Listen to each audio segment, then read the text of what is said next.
스바냐 3장 9절부터 20절입니다.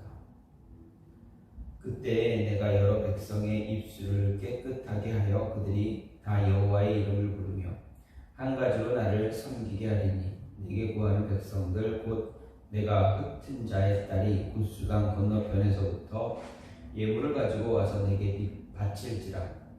그날에 내가 내게 범죄한 모든 행위로 말미암아 수치를 당하지 아니할 것은 그때 내가 내 가운데서 교만하여 자랑하는 자들을 제거하여 내가 나의 성산에서 다시는 교만하지 않게 할 것이니라.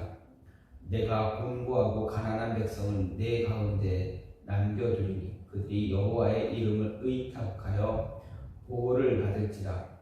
이스라엘의 남은 자는 악을 행하지 아니하며 거짓을 말하지 아니하며 입에 거짓된 혀가 없으며 먹고 누울지라도 그들을 두렵게 할 자가 없으리라.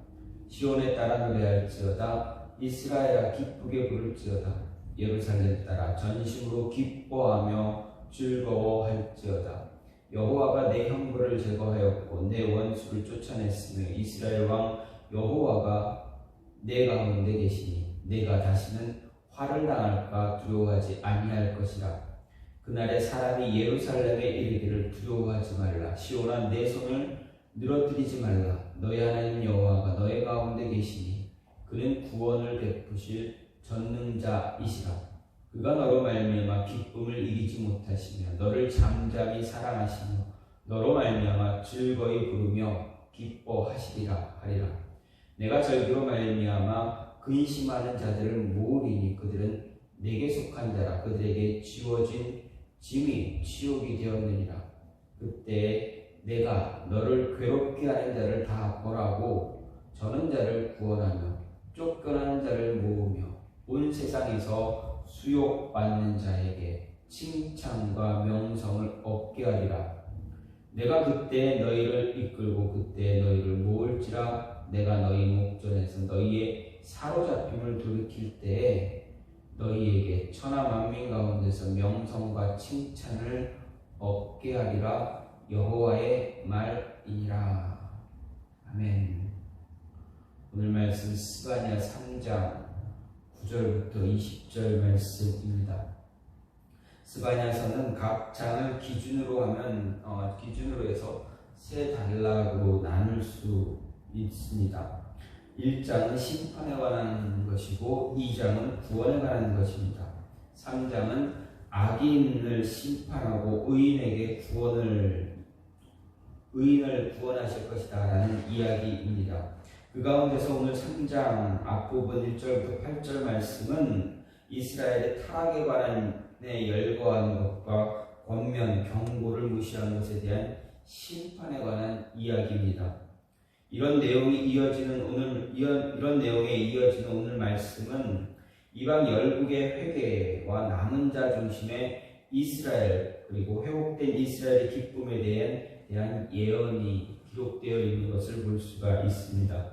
오늘 말씀을 좀 간략하게 나누어 보면 9절 10절은 여호와가 하나님께서 정하실 때 이방 나라가 회개할 것을 예언하고 있습니다. 특히 9절에서 하나님은 여러 백성, 즉 여러 민족들의 입술을 깨끗하게 하실 것이다 말씀하는데 이것은 바벨탑 사건의 저주로부터 회복될 것이다 이야기합니다. 또 10절에 내게 구하는 백성들 곧 내가 흩은 자의 딸이라는 말은 이스라엘 중 하나님의 징계로 인해서 열방으로 흩어진 자들을 지칭하는 것으로 볼 수 있고 이방인들로서 하나님을 경외하며 섬기는 자들을 지칭하는 것으로도 볼 수가 있습니다. 어떤 입장을 취하든 여기서 확실한 것은 여호와의 날에 여호와의 구원이 땅 끝까지 이를 것이다. 아무런 제약 없이 하나님을 온전하게 섬기게 될 것이다 라는 그런 사실입니다. 11절부터 13절은 남은 자 또 남겨두신 자를 통한 이스라엘의 회복의 약속입니다. 물론 이 내용은 여호와의 날에 이스라엘 백성 남은 자에게만 특권이 주어지거나 이들만이 구원을 얻게 된다라는 그런 의미가 아니라 여호와의 날에 있을 구원의 모습을 이야기합니다. 근데 여기서 구원의 대상으로 언급되는 이스라엘 남은 자는 성경에서 말하기를 공고하고 가난한 백성으로 교만하여 자랑하는 자는 결코 포함될 수 없다 이야기합니다. 여기서 언급된 가난이라는 것은 단순히 물질적 차원의 가난에만 이야기되는 것이 아니라 하나님 앞에서 겸손하고 하나님의 의와 하나님 나라를 위해서 고난을 감수하는 감내하는 사람들, 이들을 모두 지칭한다 할 수 있습니다. 즉 이들은 바로 악을 행하지 않고 거짓을 말하지 않고 입에 거짓된 혀가 없는 자들로 언급되는데, 즉 공고하고 가난한 백성의 삶의 면모를 그대로 보여주는 것으로 의와 진리의 삶을 사는 사람들임을 잘 이야기해 줍니다. 14절부터 17절은 회복될 이스라엘이 누릴 기쁨과 그리고 사죄, 안전과 사랑의 예고를 이야기합니다. 비록 촉구의 형태를 취하긴 했지만 이스라엘 남은 자들이 장차 큰 기쁨과 즐거움을 누리게 되는 이유가 내가 다시는 화를 당할까 두려워하지 아니할 것이라는 말로 표현을 하고 있습니다. 그리고 그처럼 남은 자들이 화를 당하지 않을 근거를 세 가지로 이야기하고 있는데, 하나님께서 그들의 형벌을 제하실 것이고 그들의 원수를 쫓아내실 것이라는 것과 이스라엘의 왕 여호와가 그들 가운데 계실 것이라는 이야기입니다. 끝으로 18절부터 20절 말씀이 원수들의 징벌과 이스라엘의 해방 그리고 귀환 등 이스라엘 회복을 다시 한번 약속하고 있는 내용입니다. 여기서 하나님은 내가 절기로 말미암아 근심하는 자들을 모은다 말씀하고 있는데, 여기서 절기로 말미암아 근심하는 자는 바벨론 포로로 인해서 절기가 찾아와도 절기를 지킬 수 없게 된 것이 자신들의 죄로 말미암은 것임을 깨닫고 슬퍼하며 회개하는 자들, 그들을 가리킵니다. 이러한 자들을 우리는 니에미야에서도 볼 수가 있습니다. 돌아와서 가나안 땅, 약속의 땅 예루살렘으로 돌아와서 그들이 성전과 성벽을 다 완성한 다음 하나님께 기도하고 예배할 때, 자신들이 절기를 지킬 때 자신들의 죄뿐만 아니라 조상들의 죄까지 함께 기도하며 회개하며 기도하는 그 모습을 통해서 볼 수가 있습니다. 성경은 이처럼 하나님의 징계나 혹은 다른 방법을 통해서 죄를 깨닫고 근심하는 것을 하나님의 뜻대로 근심하는 것이다 라고 말하면서, 이런 근심은 사망을 이루는 세상 근심과는 달리 구원에 이르게 한다라고 이야기하고 있습니다. 하나님은 자기의 죄로 인해 근심하는 자를 모으시고 구원에 이르게 하시고 그리고 영광스럽게 하신다라는 이야기입니다. 타락한 이스라엘을 심판하고 이스라엘을 대적한 이방 나라들을 심판하신 하나님은 장차 타락한 이 세상을 또한 심판하실 것이다 이야기합니다. 종말론적으로 여호와의 날, 곧 최후의 심판 날, 이날 악인들에게는 두려운 날이 되겠지만 하나님을 경외하고 하나님 말씀에 순종하는 자들은 두려운 날이 아니라 바로 구원의 날이다라는 것입니다.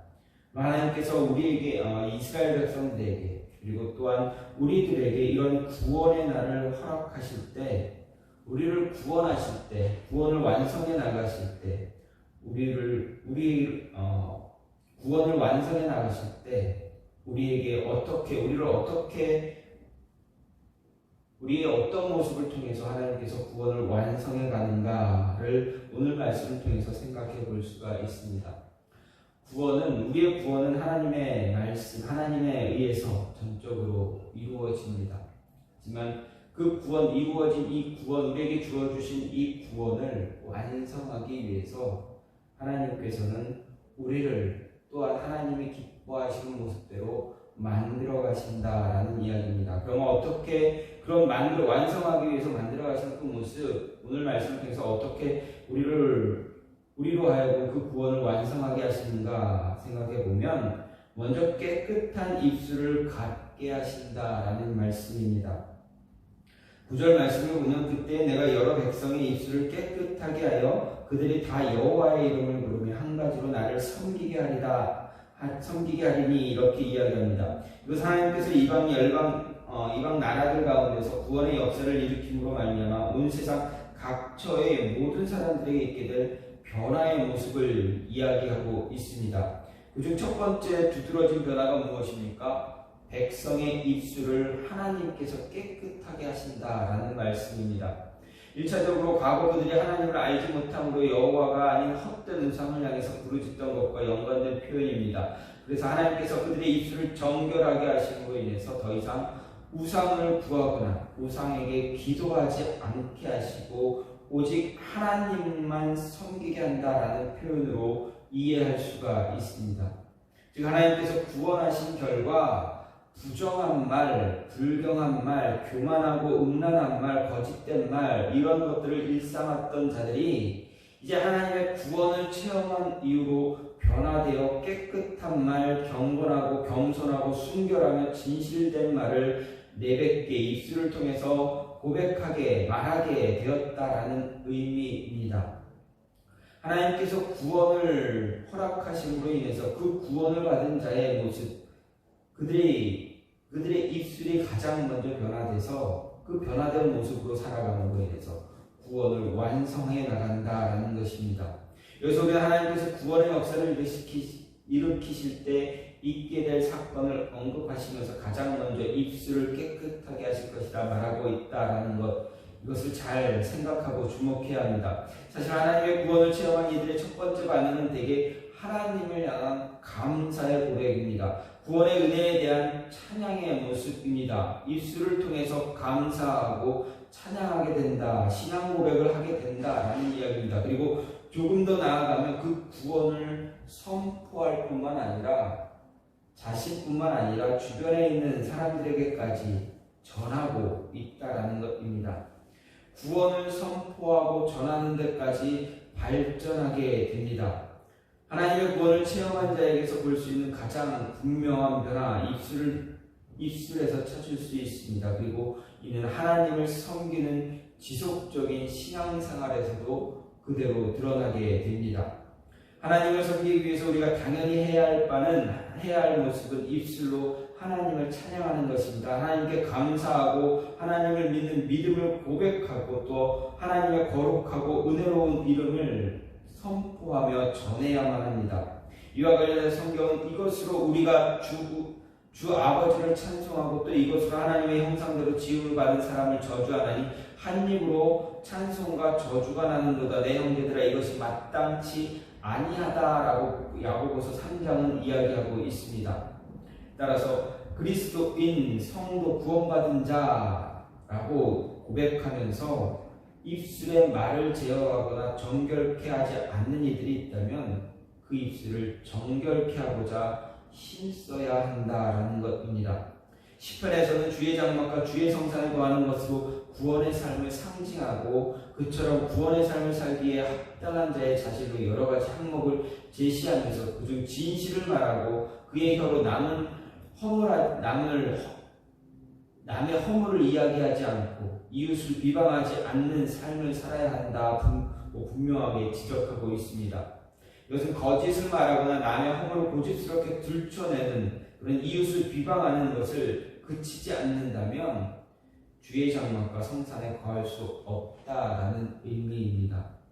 하나님께서 우리의 구원을 완성하기 위해서는 하나님께서 우리에게 구원을 베풀어 주셨지만 우리의 입술을 먼저 깨끗하게 하시고 정결하게 하시며 거룩하고 은혜로운 성결한 입술의 열매를 맺게 하신다라는 것 잊지 말아야 합니다. 따라서 우리가 구원받은 자라는 것을 본다면 확신할 수 있는 모습은 우리의 입술이 과연 깨끗한 입술로 바뀌고 있는가를 생각해 볼 수 있습니다.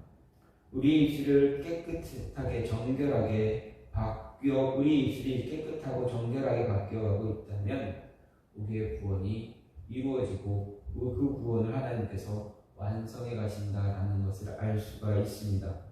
또 한 가지는 겸손한 자, 하나님만 의지하는 자 되게 하신다라는 말씀입니다.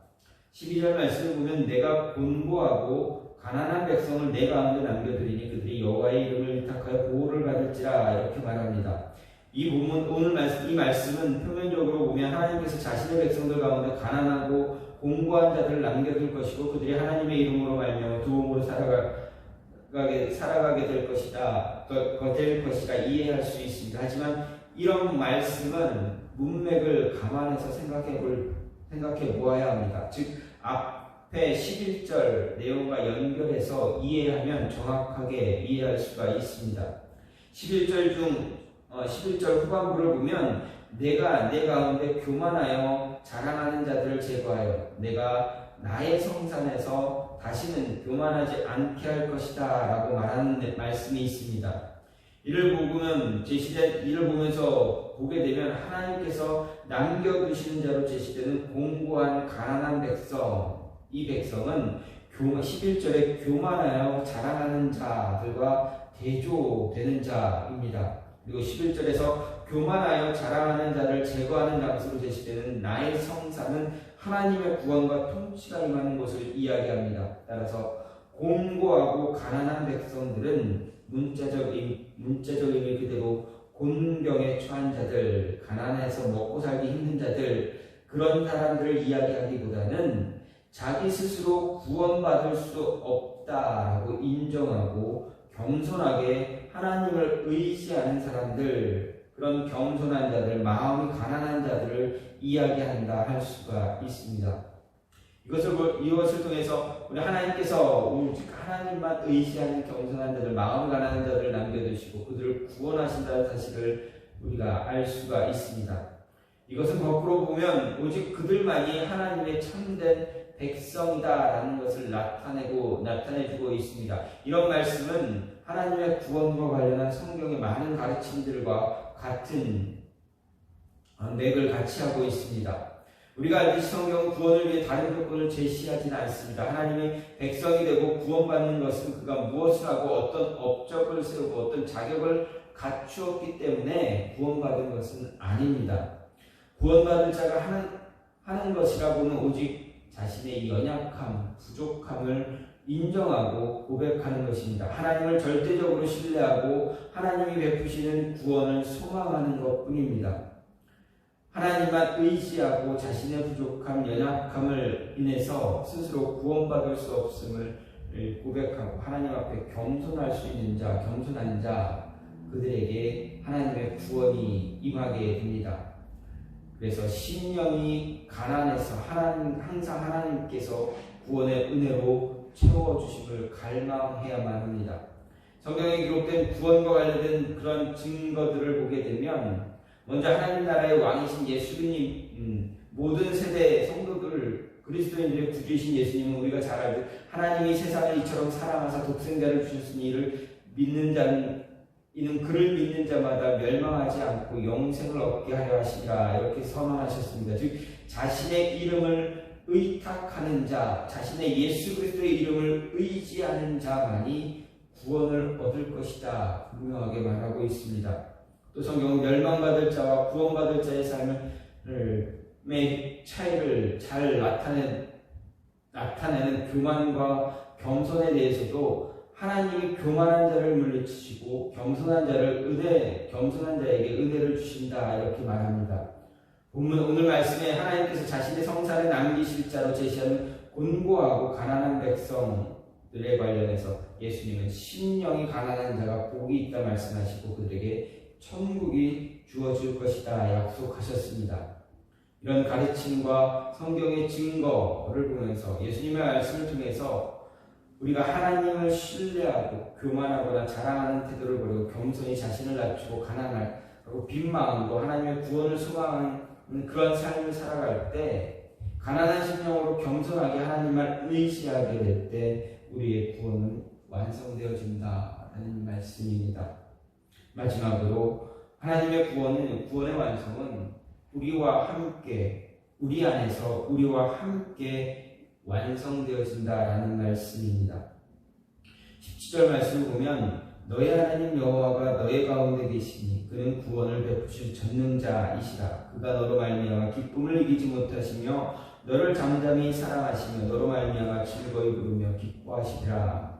이렇게 이야기하고 고백하고 있습니다. 17절 앞부분을 보면 너희 하나님 여호와 이렇게 말합니다. 이것은 하나님과 하나님의 백성 간의 인격적인 관계를 이야기합니다. 즉 하나님께서 다른 누구의 하나님도 아닌 선택받은 백성, 바로 저와 여러분의 우리의 하나님이 있다라고 이야기합니다. 그리고 이어지는 너의 가운데 계시니라는 표현은 단순히 하나님께서 자신의 백성들과 관계를 맺고 있을 뿐만 아니라 하나님의 백성들 안에, 그들 안에 내주하고 동거하고 계시는 분이다라는 것을 이야기합니다. 원문상에는 케레브라는 표현이 사용되었는데 이는 중심, 심장, 어디 깊숙이 어디 가운데라는 의미를 지니고 있습니다. 즉 하나님은 자신의 백성의 중심에 계시고 자신의 백성의 고동치는 그 심장에 계시며 내면 깊숙한 곳에 자정하고 계신 분이다라고 이야기하는 것입니다. 그리고 그 하나님이 이처럼 자신의 백성과 관계를 맺으시고 그 백성들 가운데 거하시는 이유는 다른 것이 아니라 오직 구원을 이루기 위한, 구원을 완성하기 위한 것이다 말하고 있습니다. 이런 오늘 말씀은 하나님의 구원 역사의 중요한 특징, 즉 그 구원하심이 얼마나 은혜롭고 참된 것인가를 알려줍니다. 성경이 말하는 이런 구원의 방식은 다른 종교들, 즉 세속 종교와 비교할 때 하는 현격한 대조를 형성하는 것이기도 합니다. 이방 종교의 가르침을 살펴보면 그들 역시도 나름대로의 구원에 대해 말합니다. 하지만 그들이 이방 종교들이 가르치는 구원이란 인간이 신이 되는 것을 말합니다. 즉 신의 경지에 이르는 것입니다. 신적 깨달음에 이르며 신적 완전함을 갖추는 것이다 라고 할 수 있습니다. 그래서 이방 종교는 소위 자력 종교라 이렇게 이야기할 수 있습니다. 이런 가르침에 의하면 죄인들, 악인들, 허물과 오류로 가득한 자는 구원의 경지에 결단코 이르지 못하게 됩니다. 그리고 그들이 말하는 신들은 죄 많은 세상에서 사는 사람들과 거리를 두고 존재할 수밖에 없습니다. 하지만 성경이 증거하는 하나님, 우리 하나님의 구원은 인간이 하나님께 이르러 구원받는 것이 아니라 하나님께서 인간에게, 우리에게 내려오셔서 구원하시는 것을 가르치고 있습니다. 즉 하나님은 하늘 위에 계셔서 우리에게 자신에게 이르도록 요구하시는 분이 아니라 자신의 백성들 가운데 내려오셔서 그들과 함께 하시고 그들을 자신의 능력으로 구원하시는 분임을 이야기해주고 있습니다. 오늘 말씀 또한 그렇지만 성경 곳곳에서 이것을 많이 증거하고 있습니다. 성경을 보면 하나님의 구원의 역사를 되게 잘 이야기하는데 하나님 자신의 백성들 가운데 구원을 이루신 대표적인 예로 구약에서 자신이 택한 구원자 모세를 보내 이스라엘을 애굽에서 건져낸 것을 이야기합니다. 하지만 하나님이 모세만 보내신 분이 아닙니다. 자신은 하늘에서 팔짱 끼고 지켜만 보신 그런 분이 아닙니다. 하나님은 모세를 보내기 전에 애굽 사람들에게 압제받는 자기의 백성들의 고통을 보시고 부르짖음을 또한 들으셨습니다. 그리고 모세에게 내가 내려가서 그들을 애굽인들의 손에서 건져낼 것이다 라고 말씀하셨습니다. 다시 말해서 하나님은 친히 애굽 사람들에게 고통받는 이스라엘 백성들 가운데 거하시고 그들 가운데서 구원을 이루시겠다 말씀하신 것입니다.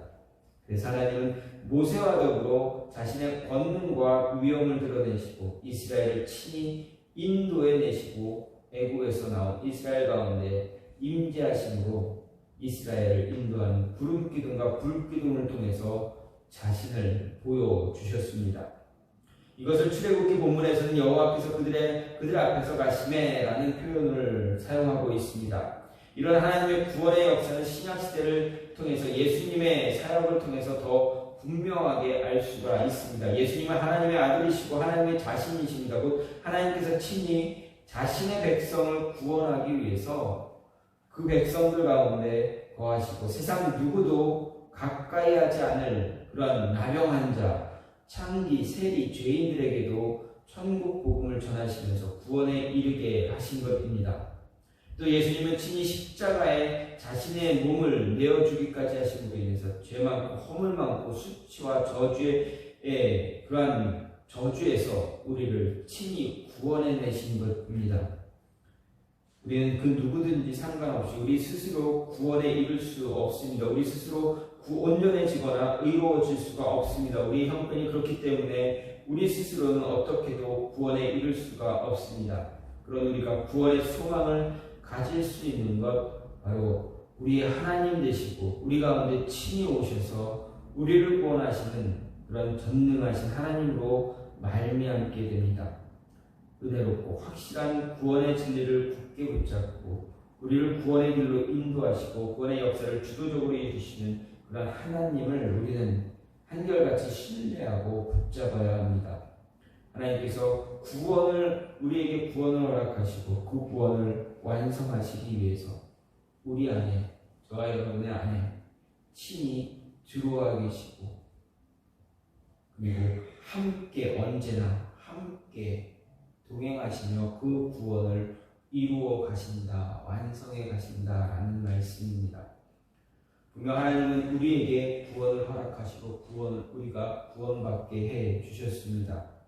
그러나 그 구원을 우리가 세상을 살아가면서 그 구원을 완성하기 위해서는 우리의 모습, 변화된 모습들 분명히 필요합니다. 그래서 하나님께서는 그 구원을 완성하시기 위해서 우리의 입술을 가장 먼저 깨끗하게 하시고 또 우리로 하여금 겸손하고 하나님만 의지하는 자 되게 하신 뒤 하시고 우리 안에서 우리와 동행하심으로 인해서 그 구원을 완성해 나가신다라는 말씀입니다. 이 말씀을 붙잡고 우리와 함께 구원을 완성해 가시는 그 하나님을 바라보며 우리도 하나님의 그 인도하심에 동행하심에 함께 할 수 있는 그런 모습을 잘 갖추어 가야 할 것입니다. 입술을 통해서 변화된 입술을 통해서 하나님을 고백하고 감사와 찬양이 넘쳐날 수 있는 그런 모습이 있기를 간절히 소망합니다. 또한 겸손하고 하나님만 의지하는 자 되어서 그 구원을 완성해 나가며 하나님의 자녀로서 바른 모습으로 하나님께서 기뻐하시는 그런 삶을 살아갈 수 있는 저와 여러분이 되기를 간절히 소망합니다. 시간같이 기도하기를 원하는 것은 하나님,